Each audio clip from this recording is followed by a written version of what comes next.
minutes ñu daal di jàll nag ci l'invité actu de ce matin nag c'est monsieur Lamine Ba, il est le coordonnateur de Podor va mal, il n'est plus à présenter. Monsieur Ba, ñu ngi lay nuyu bu baax a baax. waaw di leen ziar di am mbégte ñëwaat ci plateau Réveil rek. am plaisir ak honneur partager plateau bi ak monsieur le maire. maa ngi koy wax monsieur le maire des Kër. léegi honorable la. dañoo bëgg mu nekk député waaw kon gëj na ko gis. parce que dafa taxawaayu honorable quoi. waaw foofu mu dem assemblée nag li muy kaas bu dem kaas ko assemblée. parce que liggéey Podor va mal sax lay def instant bi. bien sûr bien sûr. léegi Podor va bien quand même. non Podor va nee naa ko Podor ne va pas toujours bien. non Podor va plus que mal. léegi nag man nag dinaa laaj nag yow la moo tax Podor ne va jamais bien. waaw non Podor non pas Podor ne va jamais bien mais Podor peut-être plus que mal parce que déjà xam nga maa ngi seetaan déjà seen antenne bi démb rek. seen correspondant Aboukat. génnee les jeunes de Doumguel dans l'île à Morphil là. tout à fait. dans la commune de Médina Ndiaye lu ñuy jooy c'est des structures de santé. ay dispensaires. effectivement. honorable loolu c'est des détails 21e siècle. détail pour nga faju sa problème. loolu vraiment mënuñu wax lu dul plus que va mal. waaw d'accord pour loolu moom d'accord naa parce que rien que ça rek mën nañu sukkandiku ci loolu. démb rek teg nañu reportage bi voilà Médina Ndiaye bi di nuyu vraiment Sarr le jeune Sarr bi diriger un peu cette marche là. pour wax ne rek booy ils sont maintenant conscients que seen i destinée ñoo ko mën a jëlal seen bopp quoi. d'accord donc au passage Aïcha may ma féliciter quelqu'un le nouveau DG du port Waly Diouf Bodian dama koy féliciter parce que j'ai suivi un peu son parcours et que de dire que vraiment le Sénégal a besoin des gens comme ça. Tout à fait. il est vraiment à la place qu'il faut parce que c'est un travailleur, c'est un bosseur. ñu yàgg ko gis à distance dans la discrétion. Et vraiment c'est des symboles, des références dans ce pays-là. pour wax di adresser un message aux agents du port rek pour ne leen ko su dee liggéey rek di ngeen liggéey. parce que c'est un travailleur, un bosseur qui est désormais avec eux quoi. Est-ce à dire que le nouveau régime est en train quand même de faire des pas de géant? waaw ñu ngi def quand même des pas rassurants même dans le cadre des nominations quand même c'est des pas rassurants parce que avoir des gens comme Waly Diouf au niveau du port donc c'est pas des gens qui sont c'est pas des showman quoi entre guillemets. maa tuddee ki fa jógee le showman quoi. c'est pas de la politique politicienne. non au contraire parce que politique non c'est-à-dire xam nga toll dëgg boo xam il faut que les gens aussi am l'honnêteté de leur le courage de leurs idées quoi man Waly qu'est-ce qu'il peut faire par mënu ma defal dara parce que amul dara lu may xaar ci moom je sais defaluma dara xaaruma ci moom dara. mais da nga suivre parcours am. j'ai suivi son parcours parce que ñi ko suivre parce que man dama côtoyer ñu nekk des jëlal le ministre des finances c'est un ami c'est un promotionnaire ñoo jàngandoo suñu seetaan may dégg ñoo jàngandoo ba bi muy am bac c'est un crack c'était la série S2 donc il est à sa place. donc des gens comme ça aussi c'est des références quoi des symboles c'est dans ce sens quoi xam nga dañu doon wax appel à candidature mais man gëm naa ne sax lii moo raw appel à candidature parce que on a mis des gens qu'il faut à la place qu'il faut. et ça c'est vraiment une fierté quoi donc c'est des pas rassurants fi ñu jëm. mais gars yi gisuñu lool de nee nañ appel à candidature la ñu waxoon ñu def leneen donc c'est une contradiction quoi. non au contraire du contradiction tu sais peut-être loolu c'était des convictions quoi xam nga conviction mën nga ko wax nga ñëw ba ci biir nga matérialiser ko neneen parce que man gëm naa ni.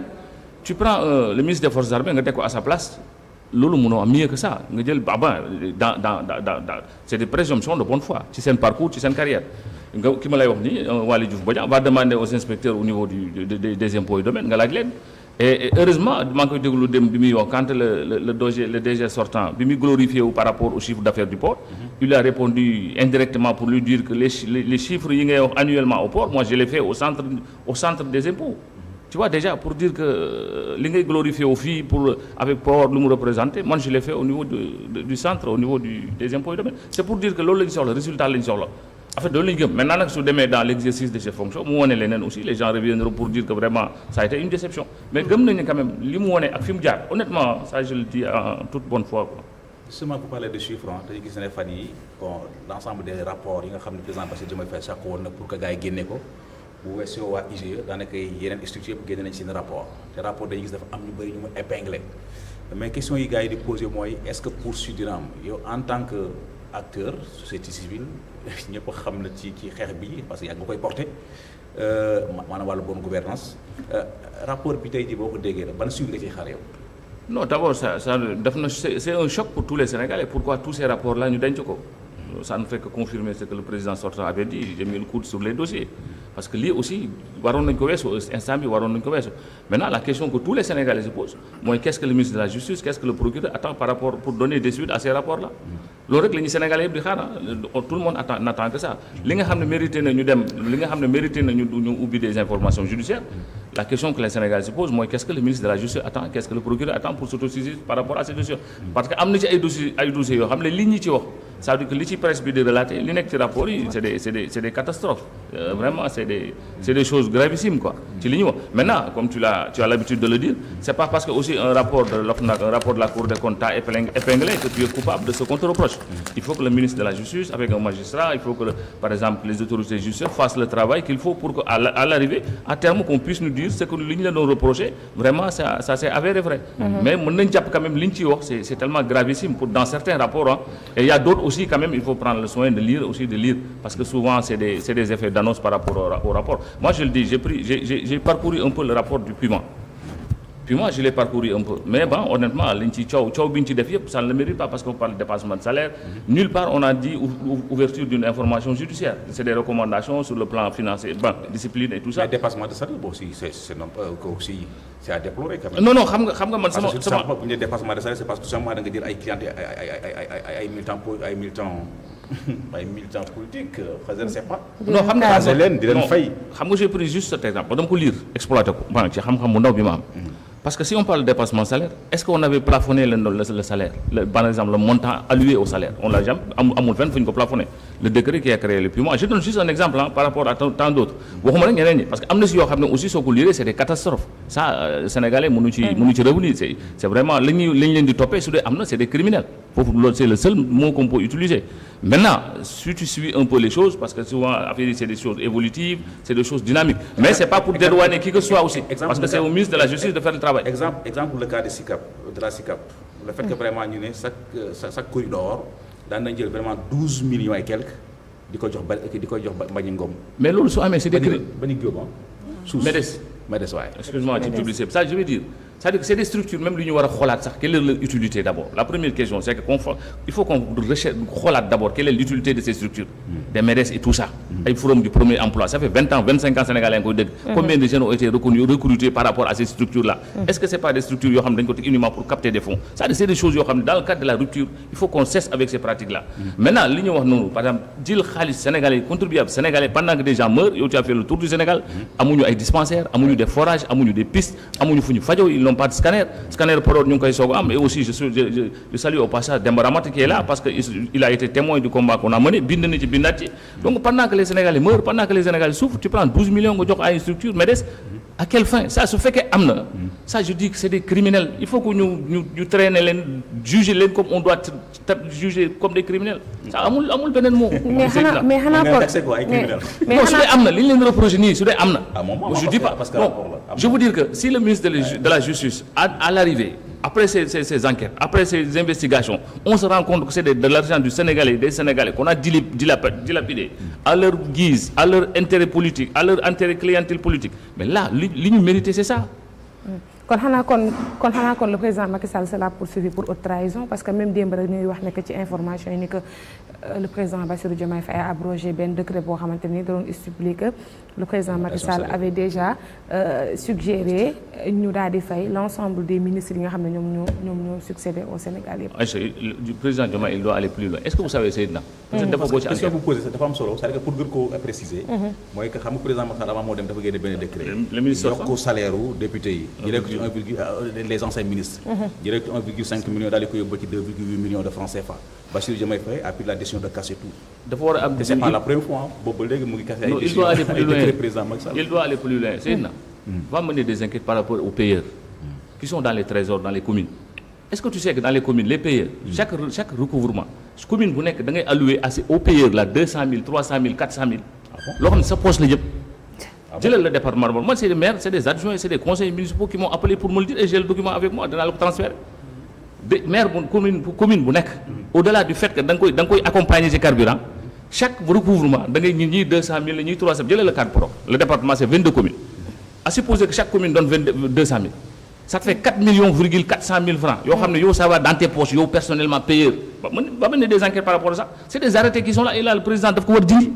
mais loolu amul ci pays kese am na droit. non foofu non xam nga non je veux dire soo jëlee impôt c'est-à-dire c'est des fonds communs. c'est-à-dire que yooyu mën nañu ko expliquer quelque part dans le cadre d'une motivation.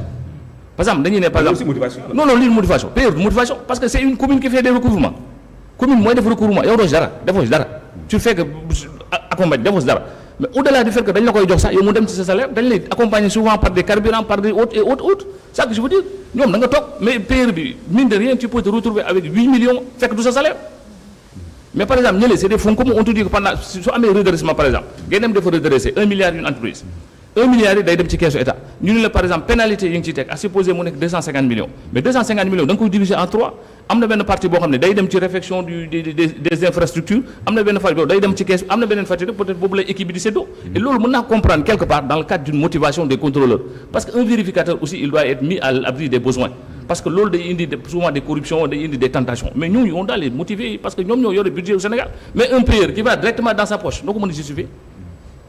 y a aussi un autre cas boo xam dafa jar aussi ñu accentuer mooy problème foncier yow nga nekk Podor Bamar problème foncier dafa posé fii ci Sénégal naka nga mën a jàngatee le cas de Mbourkat plus de 256 hectares ci forêt classée daal di koy déclassé population bi amuñ ci lu may 120 terrains. non j'ai dit quelque part su fekkee le président Diomaye le premier ministre Ousmane Sonko réglé wuñu cette question. Sénégalais dinañ leen topp pour haute trahison xam nga tax pour 2 raisons. Première raison d'abord yàlla def na ils connaissent le foncier c'est des inspecteurs assermentés des impôts et domaines ils connaissent le foncier au Sénégal particulièrement à Dakar xam nañ ko et ils sont venus dans le cadre de leur projet ils ont vendu ça aux Sénégalais et tic au tac les choses commencent à sortir maintenant ils doivent aller plus loin que ça pourquoi ñu citer ay noms ñi ñu bàyyi ñenn ñuy naan par exemple dañ am nu ñu leen di tuddee souvent c'est des religieux duñ tudd seen tur nañ ngeen di tudd liste bi yëpp. ah ok qui donne la liste de tous. maanaam ay religieux yoo xam ne comme ils l'ont dit.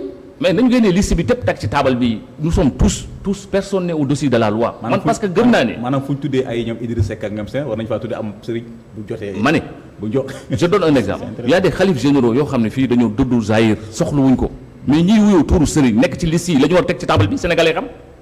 ok munoo làkk ñii bu bari vende vilipande ñële c'est-à-dire mbir mi. gis nga c'est comme góom sooy faj góom da nga koy xoos bu mu set rek. ce littoral là il faut aller jusqu'au bout. même les histoires yu yàgg il faut faire des enquêtes ñu xam ay Radisson ay leneen ak leneen fu ñu jógee nan la demee mais au moins les Sénégalais ont le droit de savoir ba pare ñu soo ko dem nu ñu koy régler parce que suñ ko réglé wul dañ koy bayal et la preuve mu ngi nii soulever nañu affaire wax nañu effet d'annonce les gens commencé à applaudir ñu jékki-jékki ñu ne les gens continuent leur travail mais qu'on arrête ça on arrête tout ça on met tout sur la table les Sénégalais en ont besoin jël Mbourkat benn nit ñu alloué le 600 parcelles ñu alloué le 50 hectares loyer baa ngi nii pendant chaque jour chaque mois c'est des milliers de Sénégalais ñooy fanaan ci mbedd bi parce que dañ leen di génne location mais ces terrains là nañ ko nangu affecté ko aux Sénégalais les immeubles yi gars yi di tabax avec suñu xaalis nañ ko génne joxaat ko Sénégalais yi mais c'est ça la réalité. mais est-ce que nangu ba aussi dina doon di yomb aussi. mais xeex corruption xeex ces choses là comme exemple li littoral bi nga xam jamono ji fu mu toll gars yi dañ ko xas ba titré ah. mais bokk na ci li tax Sénégalais yi jaay far leen yow wax nga ko sax Ousmane Sonko il a incarné quelque chose pour te confirmer li nga wax Sénégalais Ousmane Sonko lañ faluñu keneen. yàlla fal Diomaye. c'est ça la réalité maintenant Ousmane lan la c'est que dafa indi benn discours bees anti système dafa indi benn affaire les choses ku jël alal yàlla da nga koy delloo ku lekk xaalis da nga koy goxi ku sàcc suuf da nga koy dindi parce que loolu la ñu gëmloo xam na affaire bi. et donc il faut qu'il aille jusqu'au bout parce que ku xeex corruption soo bëggee xeex corruption bëgg a xeex suuf il faut avoir les épaules il faut avoir le courage da ngay am carapace gëm li nga jëm parce que nga xam ne Sénégalais ñoo nekk si ginnaaw bul ragal dara bul tiit day métti ça c'est sûr day métti parce que ku ko laal nga lu garaaw mais loolu rek déjà c'est des discours pour te décourager non bu laal lii parce que li fa may sëriñ bu laal lii parce que dafa rek non c'est pas ça les Sénégalais ont besoin de ça gis nga li nga doon wax sànq pour rester 20 ans au pouvoir loolu moo leen ko mën a may c'est ça la réalité dëgg rek jub-jubal kese loolu rek la amul leneen y a pas autre chose tant que tu as les Sénégalais tu as Dieu avec toi ku waxoon ne il y a 6 mois que Diomaye mën na nekk président d'autant plus kilifa diine yooyu aussi fa dañoo ko parce que kilifa diine daanaka ñu si bëri si ñoom waaye doon non c'est-à-dire foofu Seydina man je te suis souvent c'est-à-dire foofu damay xam nga man je me suis peut-être mën nañu normal quoi mais kilifa diine tey jii ba ubbi woon sama xol Macky Sall ci ne wala Amadou Ba non je vais dire une chose man damay relativiser comme tu le dis souvent xam nga souvent dañuy non Moussa di éveiller nit ñi di leen wax dëgg Moussa même s'ils leur accompagner ci wax dëgg tamit loolu dañu leen reconnaître geste de reconnaissance la c'est que dañuy jaawale xam nga li am solo mooy ñuy mbubboo diine di doon kilifa diine doon sëriñ ñooñu la ñuy waxal mais il y a des saints qui sont là soxlawuñu lii. effectivement je donne un exemple. Thierno sëñ Mountakha lu muy doyee suuf littoral. waxuñu ñooñu. yàllaa ko ñor. yàllaa ko jox président yàllaa ko ñor ñi ñuy waxal ñi xam ne seen bopp. aayul dag yaa aay. c'est ça ñi mbubboo turu xal di tudd sëriñ di tudd religieux di ci def ay affaire di ko dugal banque di wuti di hypothéquer affaire di am ay bàyyi di dugal ci banque yi di am ay milliards ñooñu la ñu waxal. mais am na ñoo xamante ne tey par exemple ci parcelles yooyu ngay wax koo xamante ne c'est un ancien basketteur yor xaalis loolu il a fallu que ñu fàqal benn kilifa ci wàllum diine ba pare mun ko fàqal moom te pourtant ancien basketteur boobu noonu prête-nom la moom itamit. ñu jox ko prête-nom 300 hectares boo ko convertir tey ñaata la lay jox ci terrain 10 000 à 12 000 terrain. ci benn nit xam nga c'est scandaleux. xëy na pour layal ko moo tax ñu jox kilifa diine yooyu. mais comme li mu wax léegi kilifa diine yooyu soxlawuñu loolu. am na ci ñoo xam ne bokk ñoo xam ne soxlawuñu loolu bu ñu ñëwee ne leen lii alal gii dañ leen koo jox te lewul sax yaakaar naa ni ñoom ñooy njëkk a yëkkati suuf soosu delloowaat ko. parce que ça pour layal ko moo tax ñu def yooyu. confirmer ko yow xam nga tu le maîtrises mieux que nous. Les gens ils utilisent des contournements gis nga gars yi ils utilisent des contournements souvent. ñu ngi def allusion ñoo la dàqal noos de. non am na si moom Seydina mooy ñi ñuy waxal. ay nooseur lañu non ñi ñuy waxal yow xam nga leen xam nañ leen. am na ñoo xam ne moom ñu woon ci dialogue ba sax nag. dialogue bi passé di xappi ñoom rek ñoo toog ci am nañu affaire ci nekkoon. mais pour confirmer li moom les gens ils utilisent des contournements. damay dem wuti xam nga naa lay def pour am 50 hectares damay dem ne président moi j'ai un investisseur qui vient de tel pays. Il a des milliards, il veut investir un hôtel, il veut investir une école, il veut investir un hôpital. C'est comme ça qu'il fonctionne. La preuve, quand tu dis, tu es mbourkat, tu es non, moi, parce que investisseur l'a indi. Mais c'est ça la réalité. C'est des prêts non. Qu'est-ce que le président Diomaye, vous c'est tac, nous prêts non. C'était pas gratuit, mais qu'il aille jusqu'au bout. Le gars, il a un tour souvent. C'est des investisseurs qui ont contourné. C'est comme j'ai vu l'ancien président, député Bimiyo, n'a pas dédommagé. Mais wala ñu yem ci dédommagement suuf si muy wax Saint-Louis la bordure du fleuve là fan la ko amee nan la ko amee parce que c'est des axes stratégiques au niveau des espaces.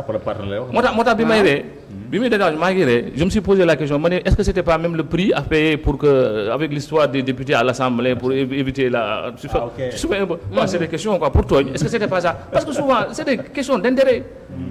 À la maire de Thiès qui a parlé de 153 xaw ma ñaata parcelles. jox naa si ñi mais génn liste bi. non c'est vrai parce que aussi moom aussi benn député bi nga xam amoon na ko Assemblée nationale finalement waaw mu jëloon géwélu gars yi non benn député boobu xam nañ nu mu demee après donc je dis pas que c'est ça mais c'est des questions qu'on se pose. Maintenant c'est ça la réalité maintenant l'autre affaire. fi may terminer ce dossier boobu. que tous les gens qui sont avec le président Diomaye et Sonko lui facilitent la tâche ku ci xam ne yaa ngi ci tax nga ci. te feeñoo koo sax delloo ko. parce que am na ñu ciy tuut ci ñoom. ku ci yor delloo ko ci njëkk ak teraanga nga xam ne au moins ça c'est une grandeur pour faciliter la tâche à ton président parce que nga pousse ba yegg ci diw te diw boobu si yow la far da nga indi problème ëllëg. merci c'est ça la réalité aussi. sëñ Ba depuis lors presque 2 mois ndaxte le 24 mai bii mooy nekk 2 mois magistère u Diomaye ci à la tête du pays gis nañ depuis ba mu ñëwee ba léegi annulation décret foncier génne ay mboot fii par-ci par-là ay rapport te les Sénégalais ñoom foo tourner ñoom ñu ngi laaj kañ la gouvernement bi di réduire coût vie bi ak yooyu noonu quoi parce que xam nañ ni tout est cher est-ce que tamit loolu du ñu nelaw jusqu'à ce que tamit Sénégalais yi commencé di frustré wu ndax mënatuñu jël seen mal en patience est-ce que tamit rapport yeeg foncier yooyu noonu jarul ñu tegandi ko tuuti rek jéem a jublu ci pouvoir d'achat bi jéem a xool vu que bientôt la tabaski et tout ça. non pour balaa may ñëw ci question carrément. yow il te faut 20 ans 25 ans 30 ans nga liggéey pour nga am benn terrain ou 150 mètres carrés fii wax ma fonctionnaire bu mun liggéey en 10 ans rek régulièrement légalement nga am terrain. da ngay liggéey ba retraité sax doo am. da ngay liggéey ba retraité doo am terrain. waaw si tel fonctionnaire yëpp ñu ci am terrain wala ñu nekk bàyyi ci banque da ngay dem sax ko da ngay dem banque lépp mu wóor leen pour nga fay dépense fay location bi dëgg problème parce que li ñu lay daggal. gis nga foncier bi réglé ko bokk na ci la réduction du coût de la vie parce que c'est l'immobilier c'est la location très chère. L'autre affaire gis nga la baisse des prix là il faut qu'ils disent la vérité aux Sénégalais levier bi am solo mu nekk le levier durable c'est mbay mi la du leneen ñu bay di dund li ñuy bay di dundee li ñuy bay amul leneen levier boo mën a utiliser c'est des subventions parce que tu ne les maîtrises pas da ngay jéggaani la blé da nga koy jéggaani ceeb da nga koy jéggaani diwlin da nga koy lépp da nga koy jéggaani loolu gérer woo la structuration du prix naka nga mën a wàññee prix tu le fais avec des subventions Macky Sall il a mis combien de milliards ci subvention c'est plus de 1600 milliards peut-être pour def ko subvention loolu mën a wéy te lan la lay Banque mondiale FMI di wax arrêter les subventions mais il faut dire la vérité aux Sénégalais que pendant 3 ans dana métti attention les ceintures mettons l'armée à contribution mettons tout le monde à la contribution suuf saa ngi nii naaj baa ngi nii engrais baa ngi fi lépp ngi fi nañu dulli ci mbay mi mën na fi bay lépp. Fouta mën nga bay ceeb Casamance mën nga bay ceeb mën nga bay tomate mën nga bay blé ça se fait au Fouta dans la vallée du fleuve Sénégal. Tu as la zone horticole tu as tous les légumes yi nga soxla looy wuti ci biti loolu rek mooy solution bi amul leneen. est-ce que kon jotul par exemple fu ñu toll rek ñoom ñuy informer population bi comme ça ñu mën a ànd ak dal xam ni aussi tôt ou tard bon lii mooy seen yéene. non Sénégalais yi dañu dal instant bi les Sénégalais parce que il faut que les Sénégalais aussi la preuve mënoo dégg côté ba les gars yi di casse il faut que les gens aussi soient réalistes. Parce que le mal est tellement profond que c'est pas en 2 ans ou 3 ans que tu peux redresser ce Sénégal là ku wax en un seul mandat mën nga régler Sénégal waxoo dëgg en un seul mandat mën nga développer Sénégal mën nga dindi problème mu sénégalais waxoo dëgg kii koo mënti doon aussi. 5 ans ce que tu me mets c'est de mettre le Sénégal c'est de le remettre le Sénégal sur des rails ñu teg ko ci yoon bu jub ñun ñu xam ne fii ñu jëm fii la le cap bi ñu jëm fii na on règle les détails les b.a.-ba tout ça ba pare ñu jëm mais fii tu as faussé même les b.a.-ba tout a été biaisé réew mi la preuve je donne un exemple démb tata bi lan la rek 3 personnes sur des détails ñu ni lan amul frein tu penses que c'est normal rey bakkan nit comme ça sur des détails amul frein c'est des choses qu'il faut régler les histoires des motos dans ces pays dans cette ville là dañ ko régler capital bi yàqu na mais loolu laal bi ñu laalee marchand ambulant barki dem dañ nekk di casse quelque part les marchands ambulants ont raison mais wax leen ngeen waxtaan ak ñoom nga ni voilà les solutions yi ñu leen bëgg a defal nit soo koy dindi da nga am foo ko yóbbu mais créer des structures de recasement parce que le secteur informel dañoo jouer contribuer ci affaire bi mais tu les appelles c'est la jeunesse nga dugal leen ci mbay mi financer leen jox leen xaalis jox leen financement jox leen matériel agricole jox leen intrant neen lañ bay la seule solution un bourgeois on aura des bourgeois agriculteurs Moussa tu sais qu'avec 400 000 francs nga investir ko ci mbay muy tamaate muy ceeb ci se retrouve avec 8 millions ou 9 millions de bénéfices. mais 400 000 boobu fan laa koy jotee. ndax loolu la wax doon leen financement ay buntu ba sonn la DER kan la doon financé ces milliards yi nga doon de kan la ko jox. waxoon dëgg. les structures de finance ay FONGIP ay FONSIS kan lañ doon financé. waxoon dëgg benn jeune mettre sur la raay ñu jël jeunes yi jox leen xaalis bi jox leen moyens yi ñu dugg ci àll bi ñu bay. c'est la seule solution ñi liggéey parce que un bourgeois kii su demee États-Unis un bourgeois américain qu'est-ce qu'il a envie à un ministre. Mais c'est la solution il n'y a pas de baguette magique Moussa la solution elles sont là. te loolu sax xamul moom mooy jeunes yi nga xam ne tey jii dañuy korkoraan ba am 400 000 francs fay fi benn passeur bu leen yóbbu Espagne bu ñu demee dañuy bay ji. mais xam nga kon tey bu leen facilité la woon ak sa ressources yi li kii di am li Seydina wax yëpp am nañ lépp yàlla daf ñoo gratifier lépp am nañ naaj am nañ suuf am nañ lan sax ndox lépp si biir donc ñun da ngay dem dans la vallée que je maîtrise le plus demal dans la vallée tu as envie de pleurer. Tu as 240 hectares. Tu n'as même pas aménagé 35 000 hectares. fii ñuy wax les pauvres paysans ne sont même pas allés en campagne faute de financement. fii ñuy wax nii matériel agricole géntali si ñoom li président Macky Sall wane woon grand théâtre koo ci laaj dañ leen gisuma ko kan lañ ko jox c'est les intermédiaires les capteurs de dimanche les paysans de dimanche ñoom lañ koy jox. mais la solution est là tu as le soleil jël la vallée tu as presque 4 fleuves. Tu as le Ngalenka, tu as le fleuve Sénégal, tu as le Gayo, tu as l'eau à gogo. L'eau à gogo. Fini wax nii. C'est le paradoxe. D'ailleurs là la ville de Podor, on a le fleuve Sénégal. Mais fini wax depuis des mois, ils ont des coupures intempestives mënoo am ndox avec des canicules de 44 degrés dans la ville de Podor. Je donne un exemple. Fini wax nii ils ont pour nga am ndox guddi ngay rob. Mënoo am ndox bëccëg 44 degrés, 45 degrés. Pour ces détails là. C'est pas normal du tout. Alors tu as le fleuve à côté de toi. Mais là c'est des questions de transformation. jëlal la zone sylvo-pastorale kii xam na ko dem na pëli. Mais c'est des milliers de litres de lait la ñuy sànni ci la ñuy suur pour alors que mën na def beurre mën na def fromage mën na def lépp. c'est presque la dernière contribution parce que bon on parle de Podor. tey gis nañ récemment Birame Souleye Diop dem na fële ci phosphate bu Ndendoor yi phosphate bu Ndendoor xam nga problème la boo xam dafa amoon diggante population bi actuellement nii le fait que Birame Souleye Diop en tant que ministre des Mines déplacé wu dem foofu regrouper population bi ak ñi nga xam ne ñooy phosphate ñi jiite phosphate bi waxtaan ak ñoom procédé boobu la koy saluer. Mais au passage je salue Diawara. C'est le président du collectif des impactés des trucs de Ndendori. Tey fi may wax on a réunion avec le mouvement Kanel va mal tey réunion tey fi may wax à 17h on a réunion. Mais Birame ce qu'il doit faire moom li ñu gëmloo woon ci projet bi il faut qu'il y ait des ruptures ñu def des révolutions dans ces choses-là. Qu'est-ce que SOMI va apporter aux populations? Qu'est-ce que SOMI va apporter pour ce Sénégal alors qu'ils ont ce contrat depuis des années lan la ñuy indil? Absolument rien. C'est des contrats qu'ils doivent renégocier li ñu waxee loolu dañuy renégocier c'est vrai que du yomb mais il faut qu'ils renégocient à défaut que sénégalais yi gën gis seen bopp ci loolu ces phosphates là gars yi gént rek lañ ci am demal Ndendoor yi demal Kanel demal ñi leen wër amuñu dara ils n'ont même pas de structure de santé ils n'ont même pas hôpital baax lan lañ lay wax soo demee Semiva lañ lay wax on investit pour les étudiants ça nous fait 50 millions ou 150 millions par année pour des étudiants loger des étudiants à Dakar des ressortissants Sénégal loolu la ñu xaar tu mets des structures de travail des structures où les jeunes peuvent travailler tu accompagnes l'agriculture mais pendant ce temps ils font que exploiter ces choses mooy li xam kii dugg rek c'est la même chose amul leneen en tout cas ñu ngi lay jaajëfal lu baax a baax toujours pertinent monsieur Lamine Ba bu coordonnateur Podor Valma jaajëfal lu baax a baax xëy na boo fi ñëwaat Podor sera bien ira mieux comme on le dit merci Salma hein?